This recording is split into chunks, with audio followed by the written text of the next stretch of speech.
Alright, it's Friday morning, and I was thinking I'd probably make a video which has to do with Leibniz's monadology.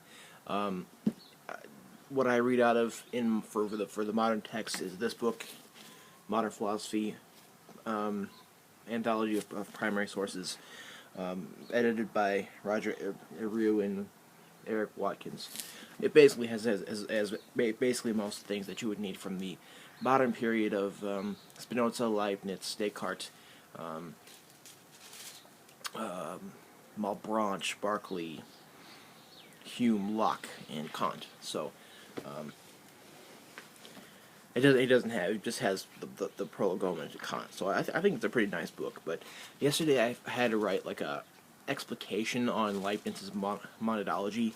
So and I had to refer to some passages of his discourse on metaphysics, which is also in here.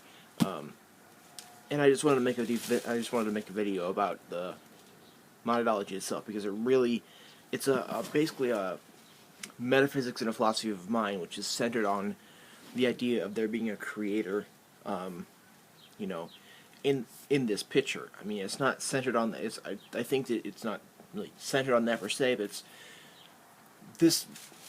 He has this this metaphysics, which is he calls the universal pre-established harmony, which things wouldn't really be like that if there wasn't a creator, an absolutely perfect thing in the world. So that's why there's this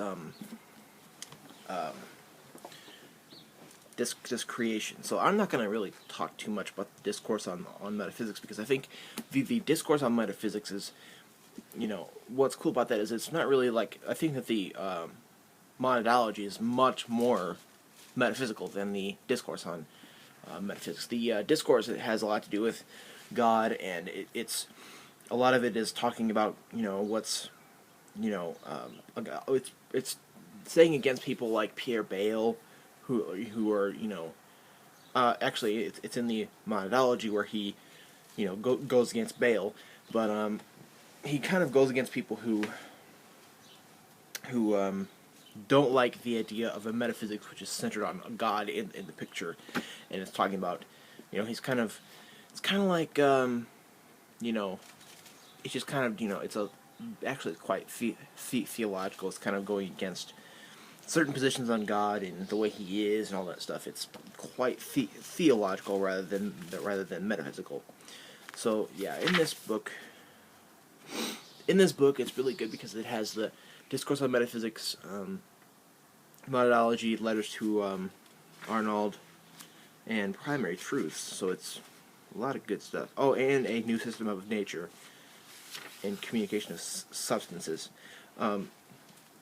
So let me find the monadology, and basically what I'm going to do here is I'm going to go through his metaphysics, and if this is I'm basically going to go over most of it. So if I'm not talking about what you're talking about, I probably will just use a little thing here and just go this way, or yeah, go wherever you need to go. Let me find it here.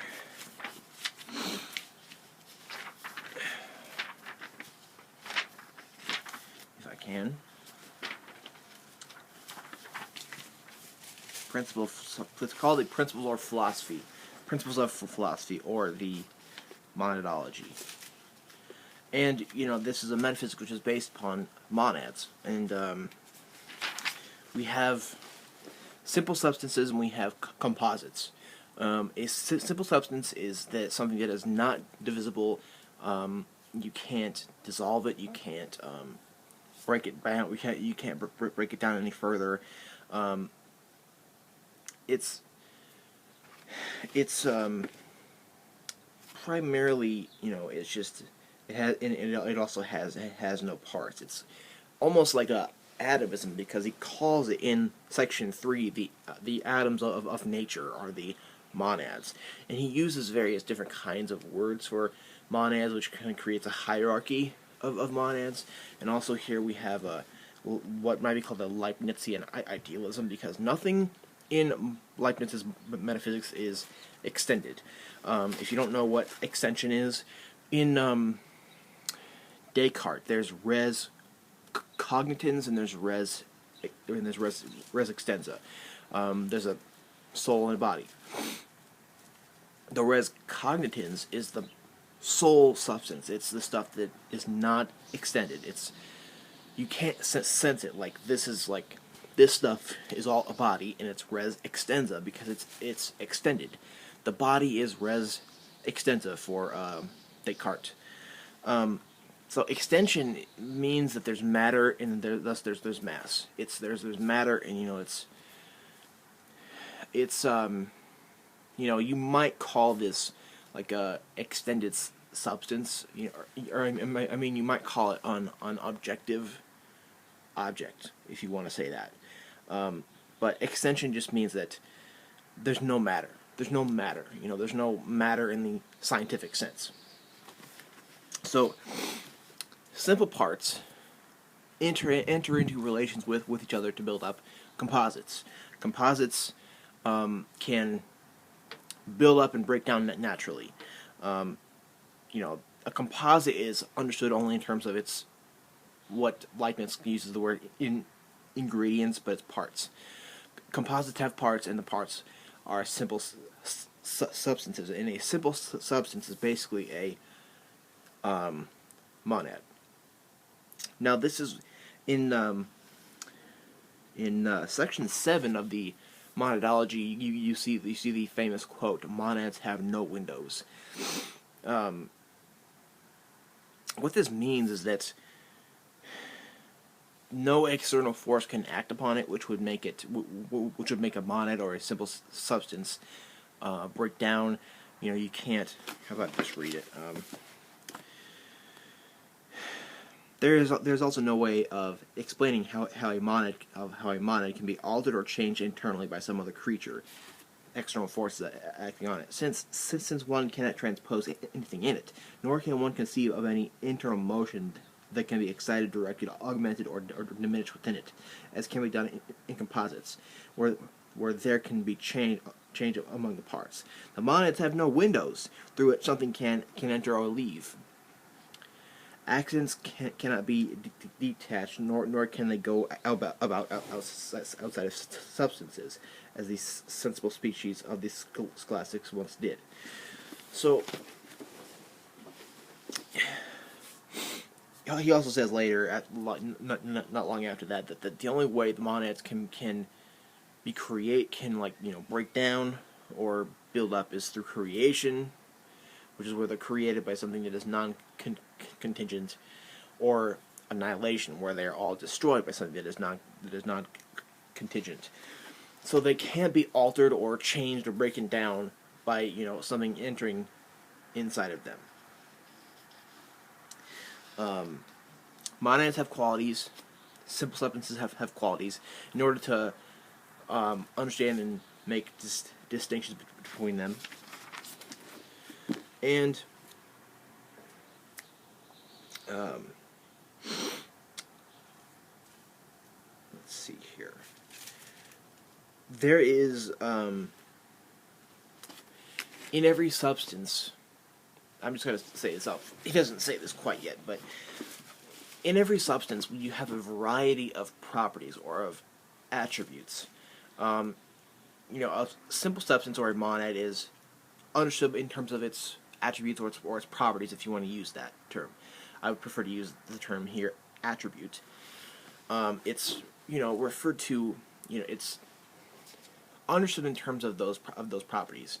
And every simple substance, every specific simple substance has a plurality, a multitude of properties or attributes. And he conceives of a plenum. A plenum is a completely filled, dense space, where any motion of it or in it has an effect on any and all things within it. I have some somewhere, but let's say this is the plenum. If something happens over here, something over here is going to be affected as with something anywhere else within it. So it's a metaphysics that's going to be building up this idea of a pre-established harmony, where everything is related to everything else. But it gets really neat, I think.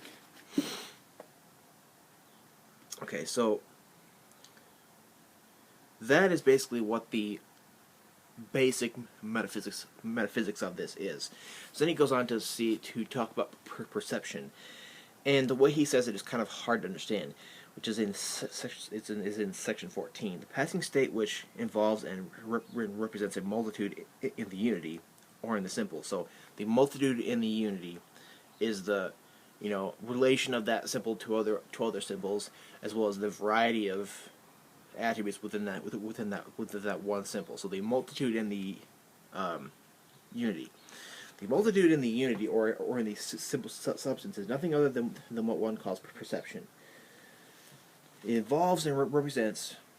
It's a passing state which involves and represents a multitude in the unity, or in the simple substance, is nothing other than what calls perception, which should be distinguished from apperception or consciousness, as will be evident from what follows.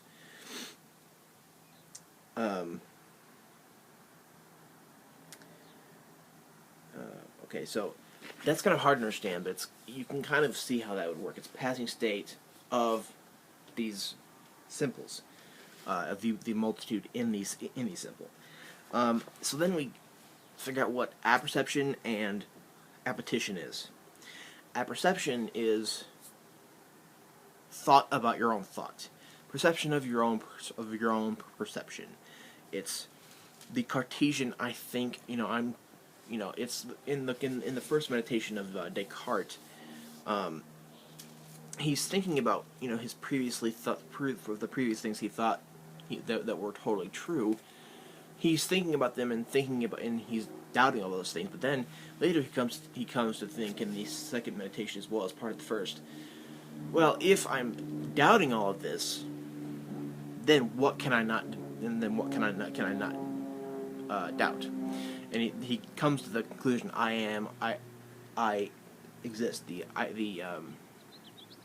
think, therefore I am argument.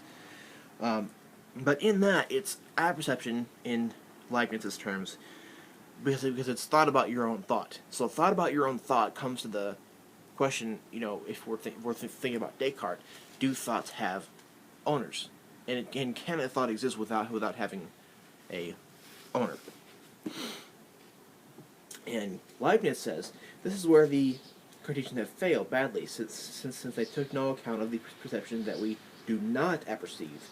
This is also what made them believe that minds are also monads, and that there are no animal souls or other entelechies. Entelechy is it's a term that comes from Aristotle. He was the one who first used it, but here it basically means a unextended thinking substance. That's so the monad is related to the term entelechy, as is soul and bare monad and such, which I will discuss here also. Appetition is the action of the internal principle, which is about the simple substance. The use of the term or phrase internal principle has to do with what the simple is, and action as to what that is and what it is like. That's a bad way of explaining it, but it's action from the internal principle of the monad or simple substance. Action of the internal principle, which brings about change or passage from one perception to another. Now, it's called appetition, and it has to do with appetites. It is true that the appetite cannot always completely reach the whole perception towards which it tends, but it always obtains something of it and reaches new perceptions. So, appetition is the way the internal principle goes from perception to perception. It's like something about the internal principle that makes it try to go after a certain other perception. You can kind of understand how that would be related to an appetite, to do a lot of the things that us people do, eat or whatever else. let's see here. State. The present is pregnant with the future, and he talks about the idea of a dreamless sleep, a place or a kind of thing where we experience within ourselves. This is section 20. A state which we remember nothing and have no distinct perception. So it's you're dreaming. I mean, you're sleeping, but you have no dreams. Just like nothing. When we faint or we are overwhelmed by a deep dreamless sleep. In this state, the soul does not differ sensibly from a simple monad. But since the state does not last and the soul emerges from it, our soul is something more. Now he's kind of distinguished this from a bare monad, which is not a soul. What's being said here is that since we can wake up, we can awaken from this stupor, and we can, keep going on as we were before we went into that. The soul is something more than just, a bare monad. Now, a bare monad it has no apperception. It has instincts, appetition, and has heightened alertness. So a bare monad is like a animal, a dog. A dog can't think about its own thoughts, for one. And it's all basically, he kind of likens the conscious life of a bare monad as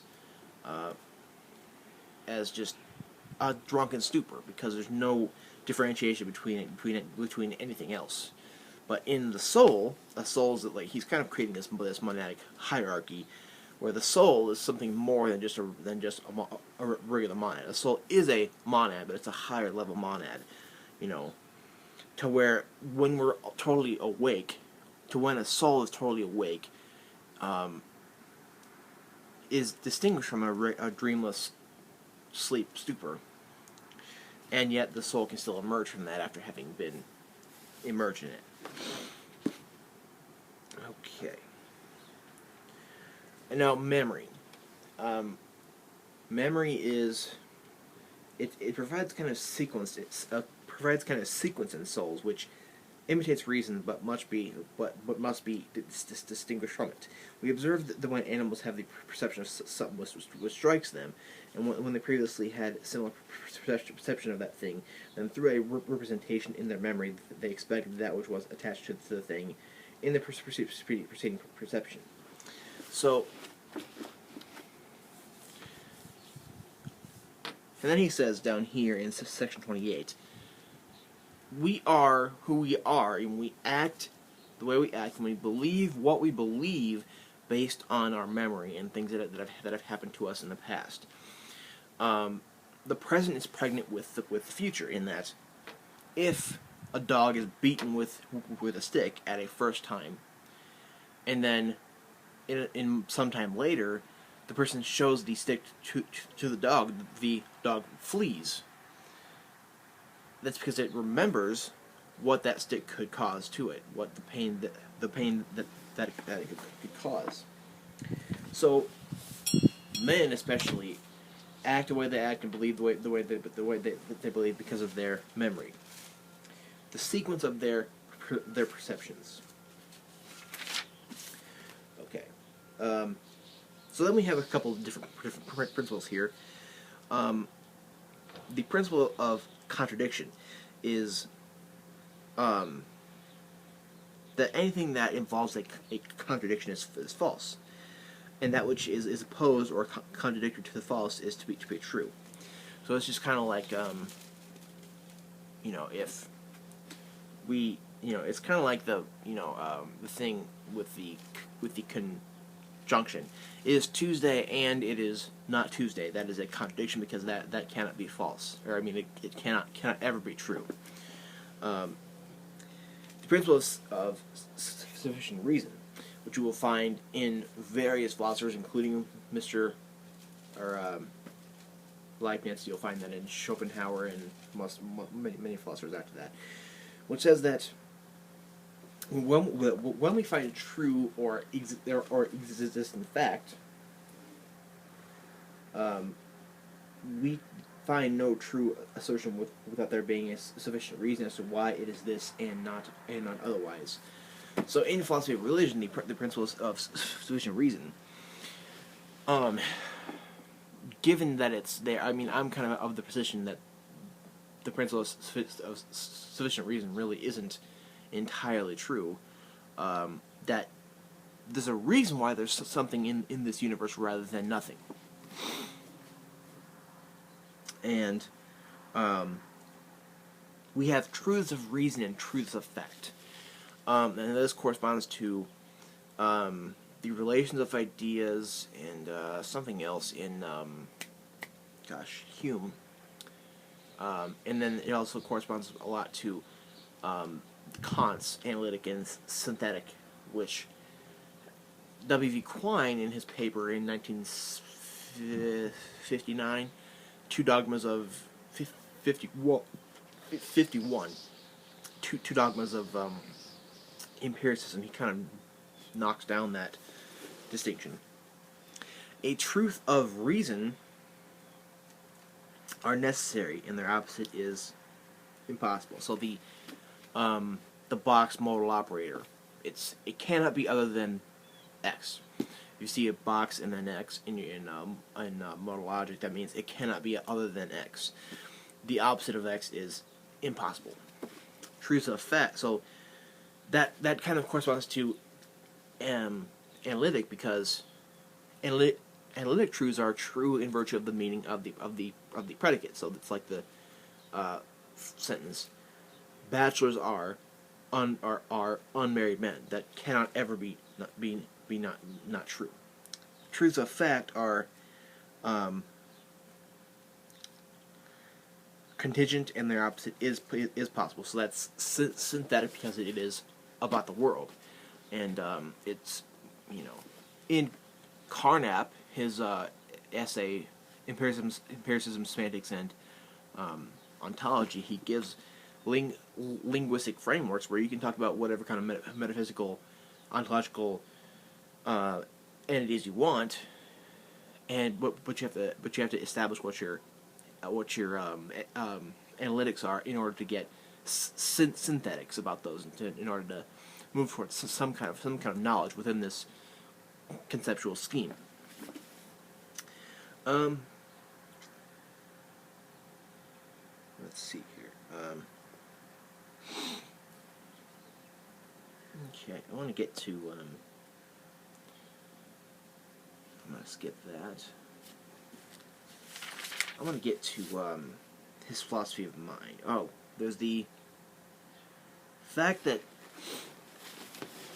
God has power, knowledge, and will.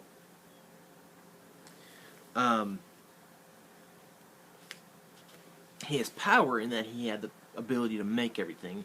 He has knowledge in that he knows everything, and he has will in that he made the choice to create things. He has knowledge in terms of the principle of fitness. The principle of fitness, or what is also called the principle of the best, which is also discussed in the discourse on metaphysics, which states that God will choose the best for the whole world, or what the best thing is, because of his absolute limitlessness, perfection, and infinity. In this book, it's called Fitness. Fitness, or the degree of perfection in that these worlds contain, and each possible world having the right to claim existence in proportion to the perfection it contains. So if you hear the phrase "best of all possible worlds," that comes from Leibniz. The whole field of metaphysics having to do with possible worlds, with Lewis and Plantinga and Chisholm and Church and Kaplan and all those people who have written on that, in the 20th century mainly. That comes from his saying that it comes from his principle of the best, that God will choose the best of all possible worlds because of his absolute perfection. And that's the reason why Leibniz is making this pre-established harmony, and why he's doing this metaphysics and philosophy of mind in order to show what this pre-established universal harmony can look like metaphysically to us. He also kind of takes the position that we can't know everything, we can't really understand this absolute perfection, but he kind of gives this metaphysics and philosophy of mind of it.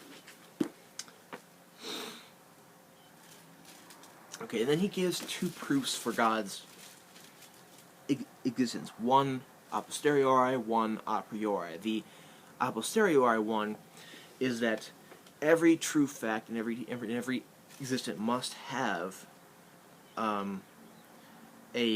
sufficient reason, and every simple substance must have a sufficient reason. But we can do this, regression to where, we can just keep on going on backward and backward and backward to find the sufficient reason for every single monad or every single simple substance. So we can just go on in this contingent, field of simple substances in order to just keep on going backward and backward and backward, and we will never make any progress to finding the sufficient reason for any one simple substance or monad. So we're going to have a sufficient reason or an ultimate reason. A ultimate reason would be God, and this regressive reasons of true facts or existence, like these monads, we're going to regress and we will never make any progress. So there must be some kind of ultimate reason, a necessary being which created this, because there's no other real explanation now. In philosophy of religion, you might read Leibniz's Theodicy, where he does talk, gives a bit of, he does give, this too, but it's mainly on the problem of evil. And, in philosophy of religion, this a posteriori argument that Leibniz gives in his Monadology, it's, very, atheistic philosophers in philosophy of religion have really gone against it, and they do have a point. So I'm not really with him on this argument here, but it's a very, very good point. I think that's where theists, philosophers of religion should really, start from. And I don't know. I could talk about philosophy of religion forever, but I'm talking about the Monadology. The a priori argument is similar to Anselm of Canterbury's ontological argument. That's the kind of thing where, if we have this perfect idea of a perfect God who is limitless, infinite, omnipresent, omniscient, omnibenevolent, and omnipotent, then how else could we have come to this idea? So he must be there. That's an a priori argument, where we don't have to have experience to verify that he exists. Now, there's been a ton of pushback against that one too, and this is similar to that. And also, if you read Descartes, he has a couple, two of his foundations are about God. One is about his nature. One is a proof of his existence. And he says something similar to this, and Leibniz does too. Because God, in regulating the whole, had regard for each part, and particularly for each monad, since the nature of the monad is representative. However, it is true that this representation is only confused as to the detail of the whole of things. So it's a priori in that, if we can, if we can have such an idea of a perfect, thing, this is an a priori argument why I think to the detail of the whole things. So it's a priori in that, if we can, have such an idea of a perfect, thing, this is an a priori argument why I think why of this ultimate reason. Monads all go confusedly to infinity, to the whole, but they are limited and differentiated by the degrees of their distinct perceptions.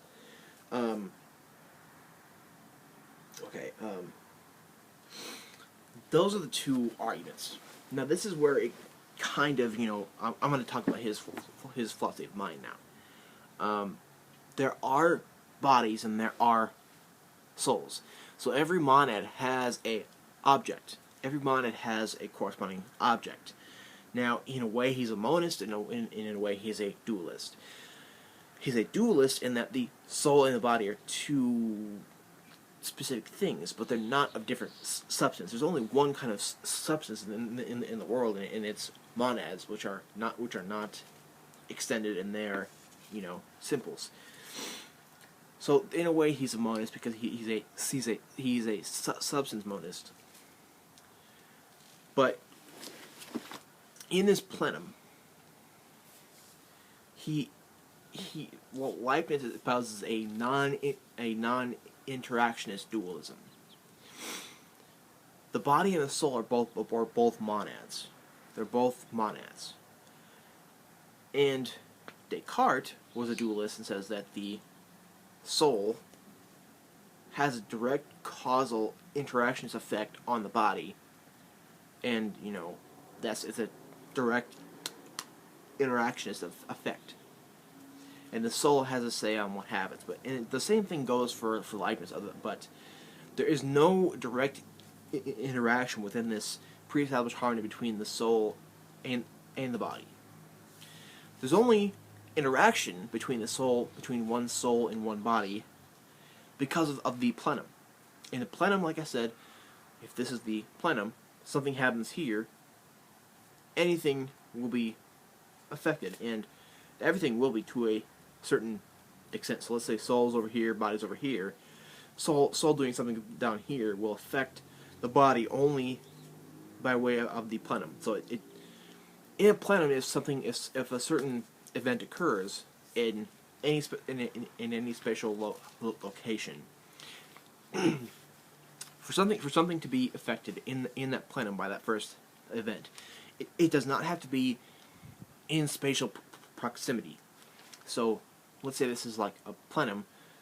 I would draw a picture, but I don't know where my notebooks are. This being the soul all the way down here, acting would affect the body all the way up here, which is, metaphorically speaking here, it's a long distance, let's say. Because in a plenum of a fully dense, entirely filled space, anything that happens, any motion that ever occurs affects anything and everything else. That is the only way a soul and bodily monads interact. It's non-interactionist, but it is still dualism because the body and the soul are two different monads.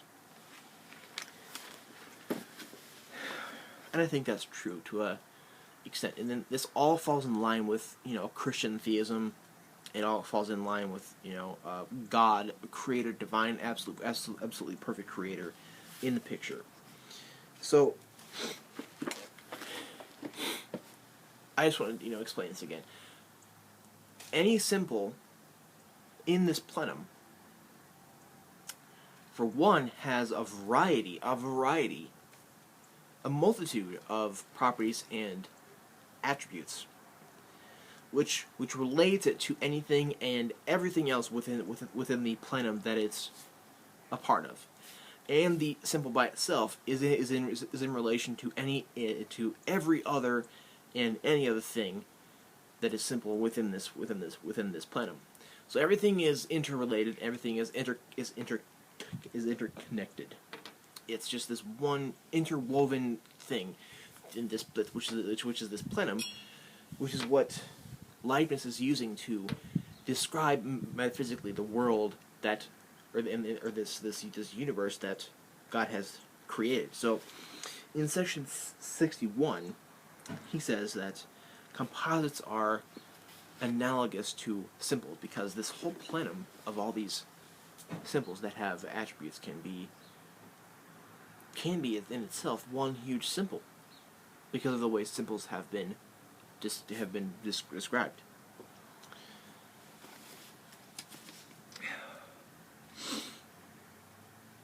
So, as a result, everybody is affected by everything that happens in the universe to such an extent that he who sees all can read in each thing what happens everywhere, and in even what has happened or what will happen, by observing in the present what is remote in time as well as in space.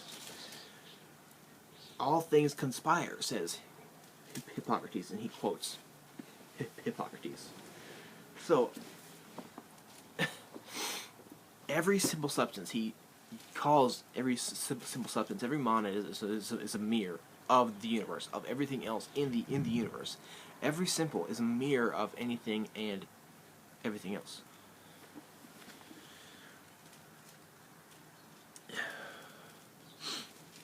And then he says in section 71, but given this given this plenum, given this universe that he has described, we must not imagine, as some who have misunderstood my thought do, that each soul has a mass or portion of matter of its own, always proper to or allotted by it, and that it consequently possesses other lower living beings, forever destined to serve it. For all bodies are in a perpetual flux, like rivers and parts enter into them and depart from them continually. He calls a living being a body belonging to a monad, together with an entelechy. So that's that monistic dualism, or dualistic monism, whatever you want to call it. And did I miss anything? I just love this, I gotta say. This is just beautiful, and I'm probably gonna, more in depth read the discourse, and maybe do a video on that. According to the system, bodies act as if there were no souls, and souls act as if there were no bodies, and both act as if each influenced the other.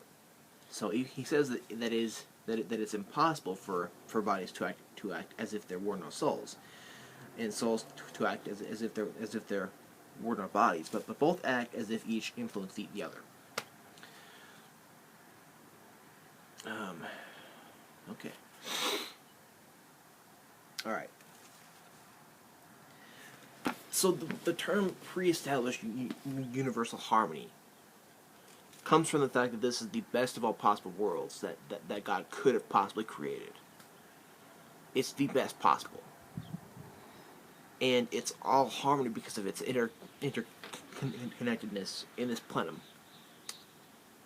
And it's, I think he's discussing the material and not the material, but it's like kind of all, I don't know, I can't really explain it as well as I would like to. It's very, very neat, and I highly recommend that you read this.